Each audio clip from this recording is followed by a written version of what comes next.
This is going to be the next video update on my 1955 Nomad project. I will do something from the body shop hopefully this week, but long story short, the metalwork is pretty much all done, as is the body work, and the car right now is in a single color of primer. It got one coat of high build primer, which got sanded off, and I think they got two more coats of just regular primer on it. And so now we're thinking about paint job. Those of you who followed since the beginning will recall in the earliest days that I really thought that the car, because of the SPL instead of a 3-digit number on the cowl tag, meant that the car was painted something other than maybe a standardly available color. And because I saw a lot of orange all over the car, that was my original thought, that the car was orange, or, I was thinking Omaha orange, but the standard color is a color called Gypsy Red, which looks very orange. So as I got further into the car, basically where I took off trim, the trim that goes around the top of the doorway, all the latch hardware on the tailgate and the lift gate, when I removed that, there was gloss black paint underneath all that. So I'm basically going to retract all of my original comments about an orange car and just say, from the factory, I do believe it was all black. It was a gloss black outside with an orange interior, like that. But it also, at some point in time, it did get an orange paint job with a white roof. But then after that, it got another kind of a black paint job, and that was what was on it when I got the car. So anyway, one of the issues painting a car like a Nomad, this thing has a lot of surface area, great big huge roof, big broad quarter panels, broad doors and fenders and all that stuff. Anyway, the body shop was thinking that it might take 3 gallons or more to paint the exterior, and possibly as much as 1 gallon or more to paint the interior. You'd have to paint the dash, all of the garnish moldings, the back of the lift gate, etc. So the question is there, since this car really is not that nice of a starting point, could we use the possibility to buy something other than PPG paint and save some money? So what we're looking at here, and I'm not sponsored by anybody except my own household, a company called TCP Global. They are a paint supplier, an automotive paint supplier. And the guys at the body shop had recently used that product on a 68 Camaro coupe that had to get repainted, and had pretty good luck with how it sprayed and laid down, etc. and on. So that's, I think that's what we're going to try. But the important thing here is the difference in price between, let's say, a top-of-the-line PPG product versus TCP. Now for the black, what I did to do a spray out, I bought a quart of that, and this is base coat clear. 1 gallon of this paint, and this is right off the website, it's $179 a gallon, or you can buy kind of what they call a paint kit, which is 1 gallon of paint, 1 gallon of reducer, and 1 gallon of clear, and a quart of hardener.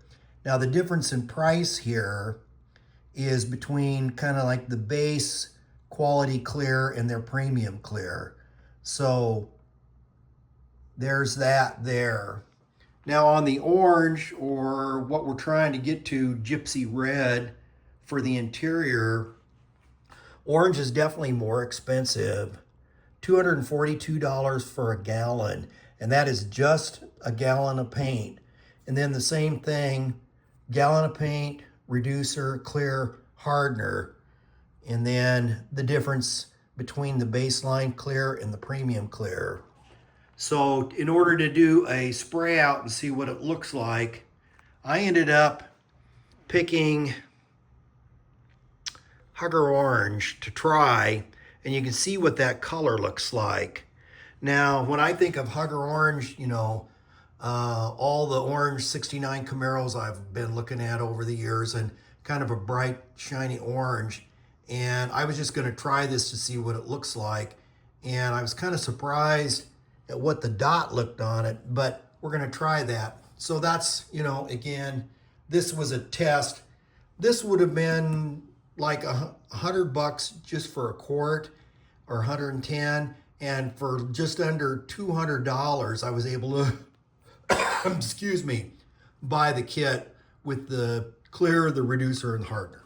So the point of this is, if just the paint, let's say TCP's at either $180 a gallon or $242 a gallon, you know, the premium PPG might be $1,000 a gallon, or let's say $1,200 a gallon.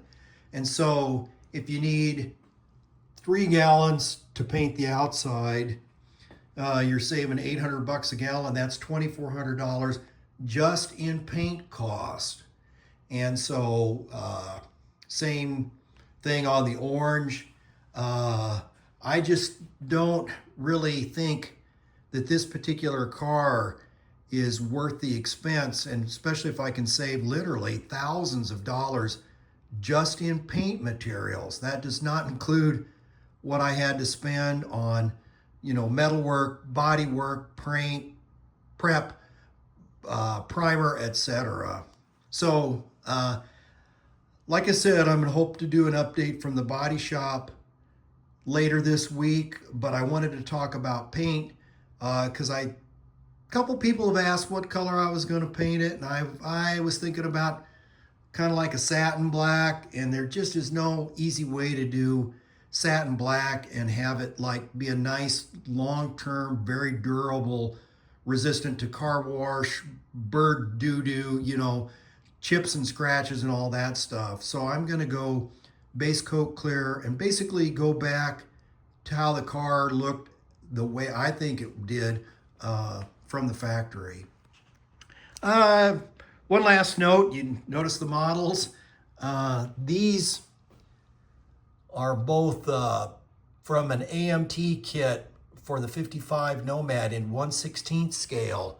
What I found, it's nice to do spray outs, but it's even better if you can actually do the paint on the actual body shape itself, so you can see how the color wraps around all the various curves on the body. So again, you can figure out where you're gonna have to start and stop the paint job. That's what the interior is gonna look like. I haven't finished these models. I don't know, like a lot of us older folks, when we were kids, we learned about cars and motorcycles and stuff by building plastic models. And I still kind of get a kick out of it. And so when I found the kit, I thought, you know what? I'm going to put one of these together and I'm going to paint it up exactly the way the car is going to look. So that's how those things came about. Anyway, that's enough. Like, share, subscribe. Always welcome the comments. But we're really moving along on the car, and hope maybe by the end of the year it'll be finished. Thanks.